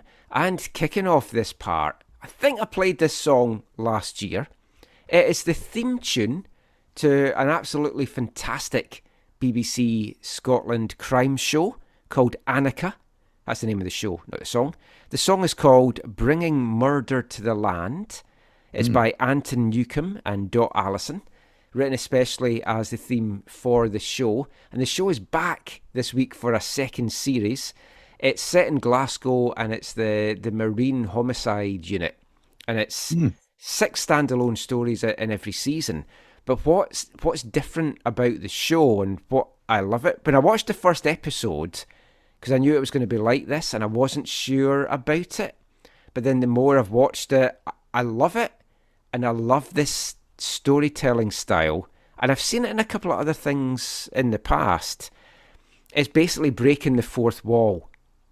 So the character will suddenly turn to the camera and just talk to the audience about stuff. Yeah. Just like Deadpool, just like She-Hulk, yeah. Yeah. There's a German film called Funny Games. It was remade, an American version, in the 2000s. But in the 90s, the original German version, which I don't know if I've got it on VHS or if I've got it on DVD. If I've got it on DVD and you haven't seen it, I should give you it. It's amazing. It's about a home invasion. Oh. So these two guys, it's a home invasion, and they basically hold a family, a mum, a dad and kid hostage, and they're all tied up and stuff as they rob them and they threaten to kill them. And it's a dark comedy. And it's German humour. And they turn and they talk a lot to the camera. So that was one of the first times that I'd seen it, and it's just so effective. And in this show, Annika, which I believe is on, I think series 1 is on Apple TV, if you've got that. It's fantastic. And there's running things through the 6 episodes, but 6 separate standalone stories. And she just talks to the camera a lot, the main character, and it's excellent. So glad it's back. So we were watching that this weekend. I highly recommend it. Are you watching any interesting shows at the moment? I mean, we're looking forward to Ahsoka coming on next week. To what? Ahsoka? Oh, I don't know what that is. Ahsoka is the next live action Star Wars thing that'll be what do you call it, series that'll be 8 episodes long. If you ever watched the Clone Wars, the cartoon. No. Anyways, if you watch the Clone Wars and if you watch the animated show The Rebels, it's really awesome. They're bringing a bunch of characters from those and also from some of the books, which I've read some of the books from the movies, but not the after books. Anyways, I'm excited for it. What's her name? I don't know what's her name plays. You don't know who Ahsoka is, but Rosario Dawson plays Ahsoka. Oh, I know who she is. It's kind of weird because Ahsoka in the animated series is quite short, and Rosario Dawson is not short. But yeah, no, it's been. Or we're looking forward to this series. She appeared as Ahsoka in, what was it? Some of the other series. You haven't seen them, so I won't ruin them for you. But yeah. I will be getting Disney Plus back again in the winter.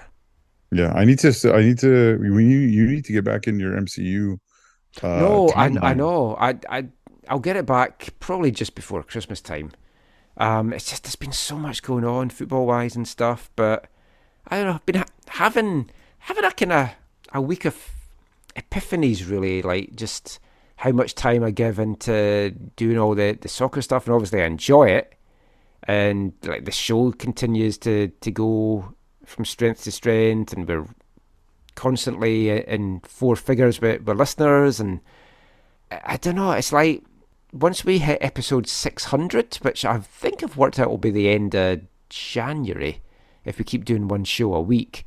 I don't know, we're not stopping the show, I'll say that now, but I next year might not cover as many things as I have this year. Might take a little bit of a step back, and I don't know. We'll see how things go. We'll see who we feel appreciates the coverage that we give them. I'll just leave it at that. Last little bit we'll talk about on the show. Let's just do a quick CPL roundup, Zach.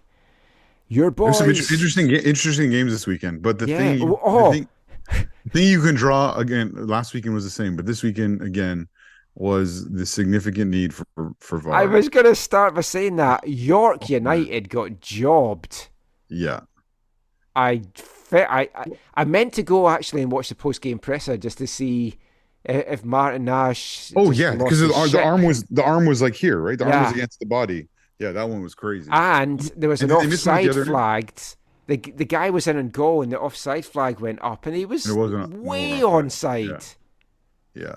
But that was not. How can you call a handball where I think it was Jim Brennan? Was it Jim Brennan that was the commentary? But he was basically saying his hand's basically inside his body. No, I don't think Brennan was on that. I think he was only on the Adekugbe Ottawa game because he was only on Adekugbe Adekugbe Pacific game. It was ridiculous. It was ridiculous. I mean, there was and like last weekend Halifax got robbed against Pacific. Yep. And then you know how sometimes they say when things go against you, don't worry, they'll go for you later. Well, they were very generously given a penalty against Vancouver FC, in my opinion. Which I mean, Halifax was full value for the win, but it was right. It made it worse because it was right after like Vancouver's best attacking spell of the game, where you felt like, oh, they could get a goal and get back in this, or they could get a goal and draw like they did in the first game at Halifax this season, and that was not good. Well, you know what they say, Zach. You can't win them all. Or many, in the case of Vancouver FC this year. You can't win them unless Michael McCall's there. Yes. At least home matches anyway. Yes. If they want to pay me, I'll happily go to Halifax. But I know like it was frustrating because it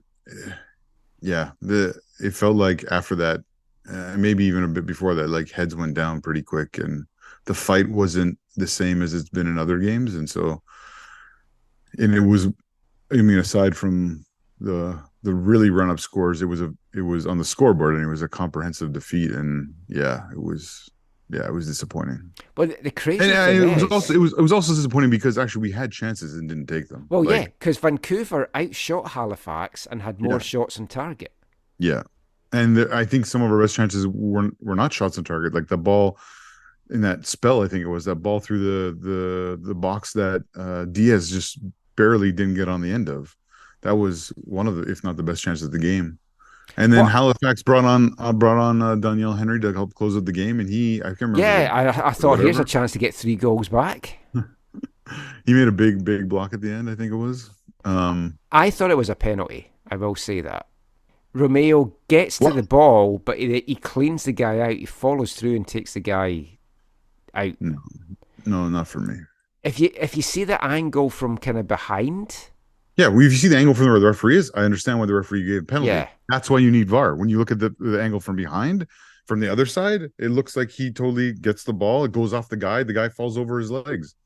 Like, it wasn't as bad as Totti in the round of 16 against Australia in the 2006 World Cup that I witnessed in person, but it was not good, in my opinion. Let it go. Go. I mean, ultimately, I don't think the season's not decided on that. Like you've told me many times, the squad is not good enough. We've talked about, I'm sure, just you and I can't remember how much we talked about on the show. The squad building for next year will be very, very different. Yeah, I was reading. If anyone has checked out the Take the Piss forum, takethepiss.com, it's a local BC soccer and talks about outside of BC as well, but it's basically local soccer players, fans, a lot of guys involved with like VMSL teams and Fraser Valley teams. It's a message board, lots of football chat in it, and lots of banter and taking the piss. But there is a Vancouver FC thread, and a lot of the guys have said in that they understand that there's BC guys on the team, but it's not guys that they know. So it's not guys that they've seen play in like VMSL or Fraser Valley or even the youth teams that they're part of. So because of that, they don't feel an affinity to this club. There's nobody there that they're actively rooting for and cheering for. And I'm not saying you should just sign players for that reason. Like we've talked about this in the past with the Whitecaps, the homegrown guys. You want to see those guys coming through and doing well.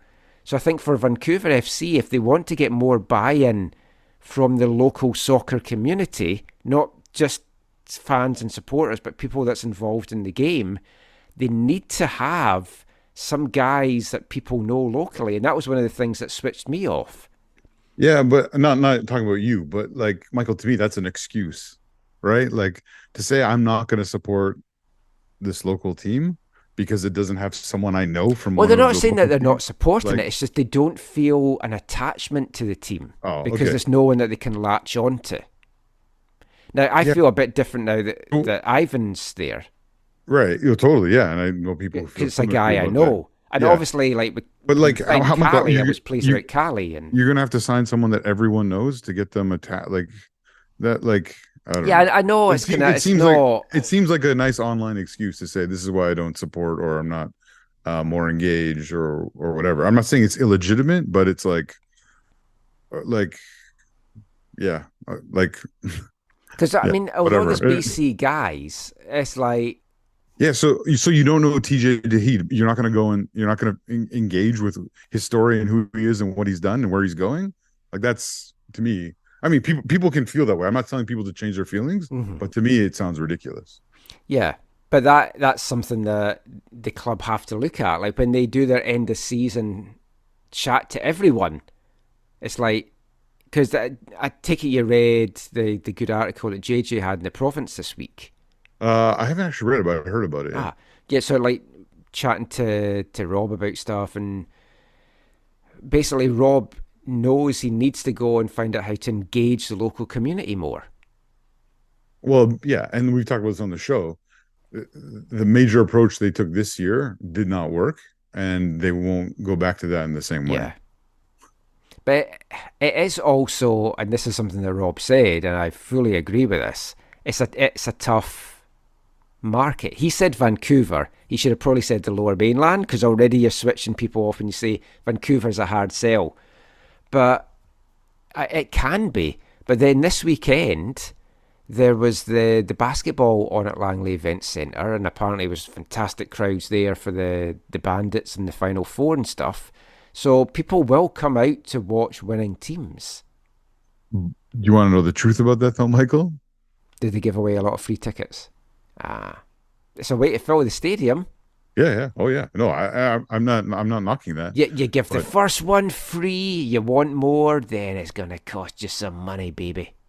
I'm pretty sure, Michael, it was very important for them to be hosting that and for that stadium to be as full as possible. Yeah, sorry, that arena to be as full as possible. So yeah, how many tickets were free? I don't know, but were some tickets free? Absolutely. Well, Vancouver. Which, having said that, though, I think and I didn't watch it or anything. I was too busy. But some people I know who I read about who went and stuff, it was a meaningful experience, and they were like, "Yeah, I could see myself going back to this." So that's helpful for the team. So that's sometimes what you have to do is like, I partly joking there, but it's like you do need to sometimes give away that free ticket, or you do a parent-child thing where the child's free, the child enjoys it, and then the child nags the parents because they want to come back. Mm-hmm. And it's like, it's those kind of things that you need to do. So Vancouver, after that defeat, rock bottom. Oh, you're forgetting that before that defeat, rock bottom. Well, yeah, I'm just trying to spin it, because they're even cut more adrift now, though, because Valor got a win. Valor so got a win. 6 points off Valor with... It was Meyer Bevan's return after his red card to the Cavs. And I'm always...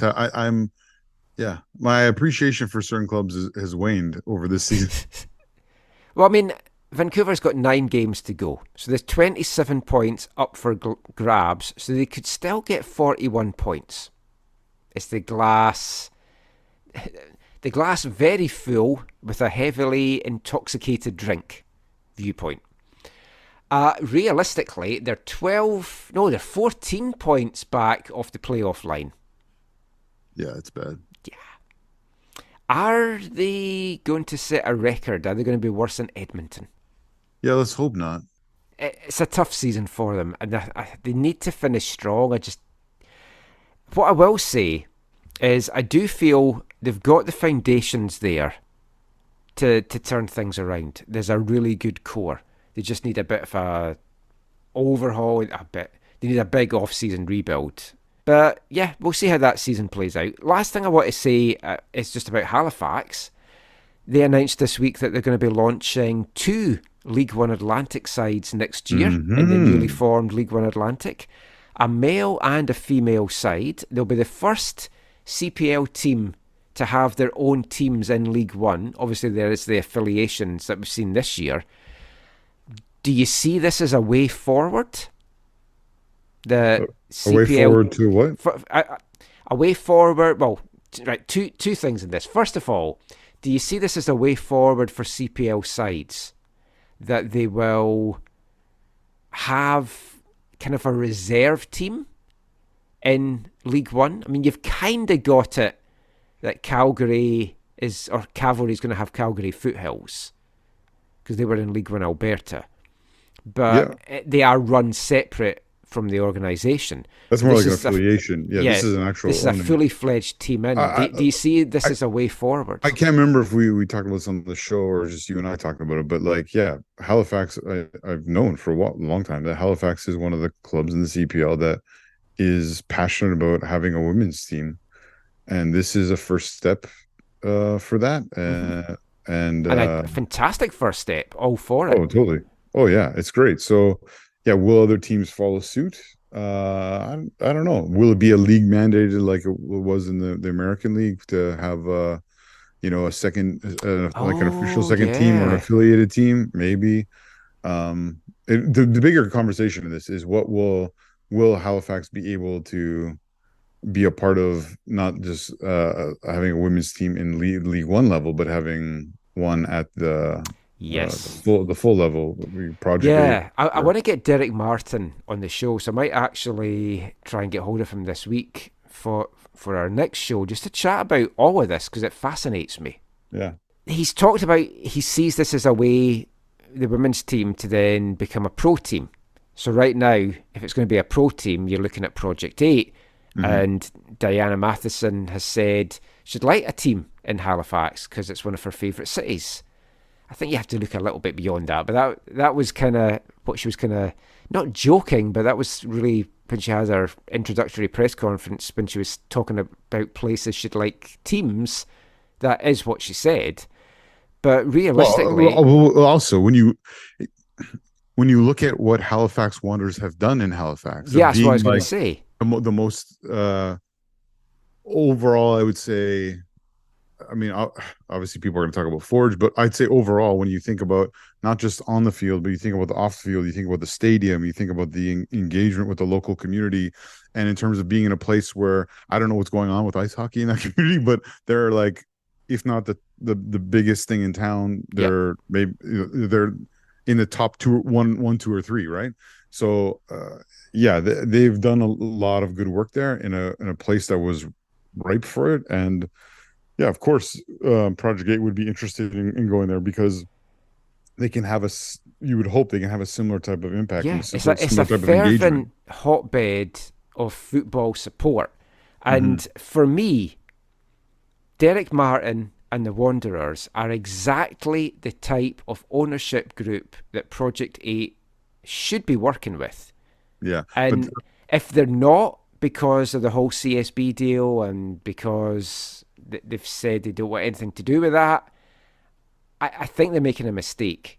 Yeah. But now remember, I don't know all the formalities of it, but there is some connection to Scott Young, Bob Mitchell right there with the Halifax team. Possibly. I don't know for sure. There is some connection there. But I mean, Derek Martin's done a great job. Derek Martin is the one who is the person who runs the whole thing. But it was interesting because he was asking for people's opinions about what the team should be called, etc., etc. And then he was a bit surprised by some of the pushback he got because they were saying, "Why don't you call them Halifax Wanderers?" and he feels they need their own kind of identity, but under the Wanderers brand. I saw that tweet. He's like, we can do better. I don't agree with that. And someone used the Whitecaps as a good example. Because, and if you look over at Europe, like the Chelsea ladies, they're linked to Chelsea. You've got Glasgow Rangers, you've got Celtic in Scotland, you've got Barcelona, Real Madrid. It's all the names of the main team because because supporters of a team want to support their team. All aspects of it, from top to bottom, male to female. In Europe, basketball teams, handball teams, stuff like that. I think it would be a mistake to move away from the Wanderers branding. Yeah, I think, I mean, I don't disagree with you in principle. I don't think that's going to happen, though. But, I don't think it is either. But I mean, you've got the Whitecaps. For me, in part, and like I've said to you, that's a rehabilitation project for them. They're trying to rehabilitate their name in the women's game, right? And so there's no. I would be shocked if they named it something else, but but I'd like to see them keep it. But if we'll try and get Derek on the show, see what he has to say about it. It'll be interesting stuff. Well done to the Whitecaps winning on lifting the League One Canada Championship trophy in the League One Canada Interprovincial Championship out in Langley this weekend. Didn't go out to it for a variety of reasons. One, the heat. Tom was there today and said it was absolutely sweltering. Also, wasn't too happy with some logistical things about the tournament. I'll go into that in a bit more detail in one of the future extra podcasts. That is it now, though, for the show. Just before we go, Zach, anything caught your eye that you want to chat about? Where can folk find you online? You can find me online as Zachary AM. I just want to say I appreciate you not bringing up the thing that made me the most angry this week, or I guess doubly most angry this week. Oh, I was going to drop it in at the end if we are talking about the same thing. Oh, yeah. Let me just crack open this can of Red Bull. No, but there's that. But the hurricane. So brutal. Like I cannot understand. Like, to be honest, so when this rumor started last year, I was just like, okay, this is just a Brazzo thing. And then when Brazzo left the club at the end of the season, was told to leave the club at the end of the season, I thought, okay, maybe it can die with him, his departure. And then over the summer, it was like, no, they're really pursuing this. And I was like, this is ridiculous. And it's so ridiculous to me because they spent so much money, more money than they've ever spent on a player, for a 30-year-old player who I'm not necessarily saying he's past his prime, but I probably think he's past his prime. At 30, maybe he'll have 1, 2, maybe 3 good years. I think he's still got a good couple of years in him. And I say that as somebody that hates English players. But they could have... When they were trying to replace the world's best center forward, right? So I don't include Messi and Ronaldo in that conversation because to me they're not true center forwards. They're trying to the year before when they were trying to replace the world's best center forward, they had the opportunity to get or to make a bigger play for Erling Haaland, who had a release clause in his contract that I think was roughly 70 million. You could have taken that 110 million or whatever they just paid. You could take 70 of it for the transfer. You could have used the other 40 towards his enormous salary and truly been set out to be dominant over a long period of time. It was a player they knew incredibly well because they'd beaten so many times because he'd never actually beaten them in a match until he played for Man City. But he did score on them a ton, or not a ton, but a bunch, like a significant amount. And I don't understand why you would go for someone so old for so much money at this stage in his career, when you had the opportunity to go for someone who's on the other end, not without his injury issues in his short career, shortish career, but it just so frustrating and boggles my mind. And I don't say this to upset people or to make you feel happy, Michael, but I didn't really want them to spend all that money on an English player. Like I find, like, as an outsider, I found it baffling that they were interested in him to start with. And I don't know. I mean, he will score. Well, he And clearly after that cup final, they need someone that can score. Well, the problem is, we had tons of chances to score. I know you probably didn't watch the game. We had tons of chances to score. Like we should have scored multiple times. It was free on YouTube. I briefly watched it and I saw the score. I watched it on DAZN. We had multiple players who could have come out of that match with like multiple goals. That was frustrating. And obviously I hate Dead Bull. And so losing to them and giving them their third non-promotion trophy is extremely frustrating, even though it is a one-off Super Cup. And the ultras in Bayern don't care. There's only a couple groups that go, and there's all these small groups from around the country that support Bayern that go. But like the ultras aren't there. There's no flags, no like real support and stuff, because they don't. The European Super Cup they get behind, but the German Super Cup they don't really care about it. They don't think it's the bee's knees, as the English would say, I guess. But no, it was so frustrating. I will say this because I am a fan of quality football. If you haven't watched the match, you shouldn't. But if you haven't watched the match, you should at least go watch the second goal. Like Danny Olmo scored all 3 goals for Dead Bull. The third one was a penalty. The second goal, if you haven't seen it, Michael, he does a sort of intentional/unintentional roulette, and then toe pokes the nutmegs Sven Ulreich. It's a nice goal. But yeah, I mean that's Sven Ulreich. That's another thing. Like I can't believe we there's another problem for Bayern. We had 5 keepers like 4 weeks ago. We sold one. We sent one on loan, 2 on loan, and then Manuel Neuer is injured, and so now we only have one keeper, and he's not good enough to be a backup, in my opinion. But there's a big problem. They will be bringing in a keeper absolutely before the window closes, because Thomas Hasal might be looking for a club. Yeah, no, actually, my buddy Florian. Oh no, it wasn't Thomas Hasal. He messaged me. He's like, "Is Callum Irving available?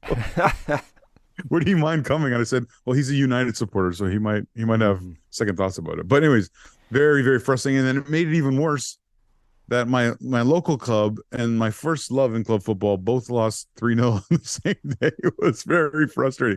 And I couldn't watch them live because I had commitments that I had to take care of. I know, because I was texting you. I didn't want to say anything. It was the first time in a long time. Oh no, first time I can remember. I shut off all the notifications on my phone.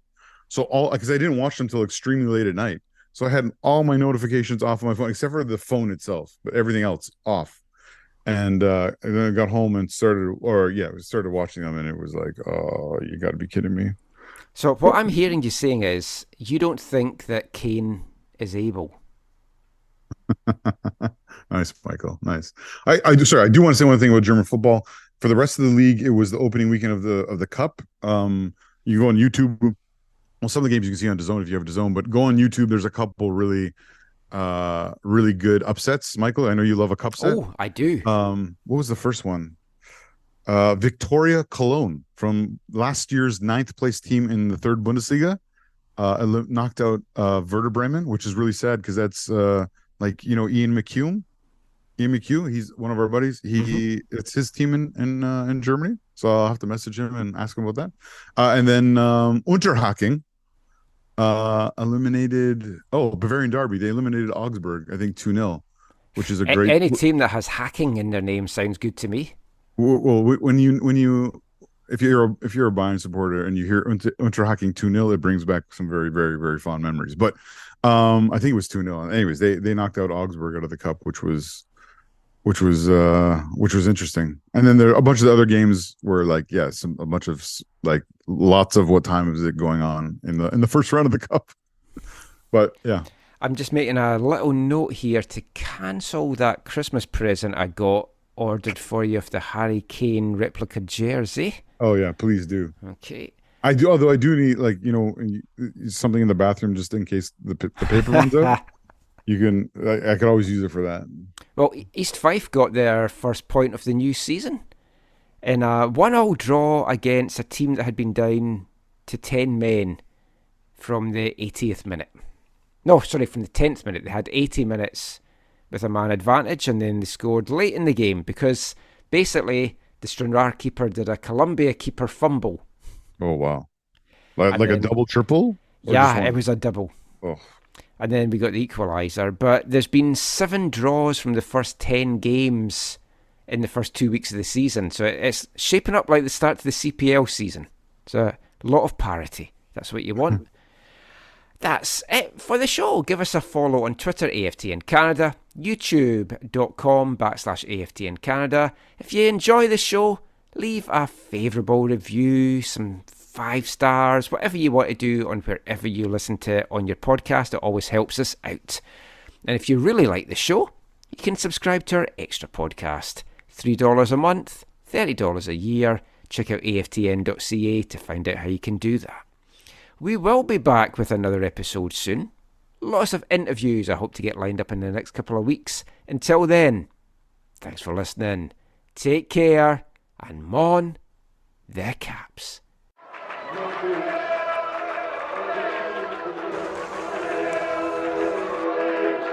Going to your first match is an experience you never forget. The atmosphere of what's going on around the pitch looks beautiful, and you always look and go, wow, I'd love to play here one day. If you get the bug, it's going to stay with you for life.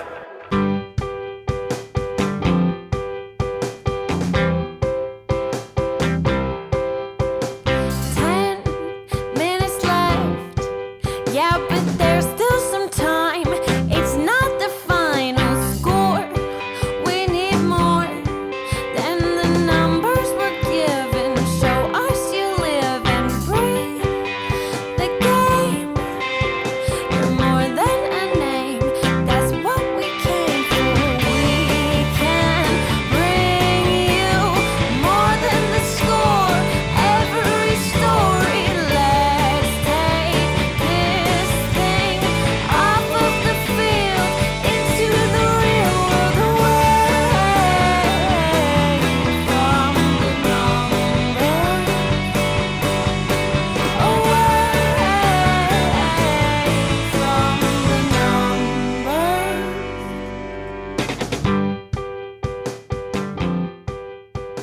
numbers.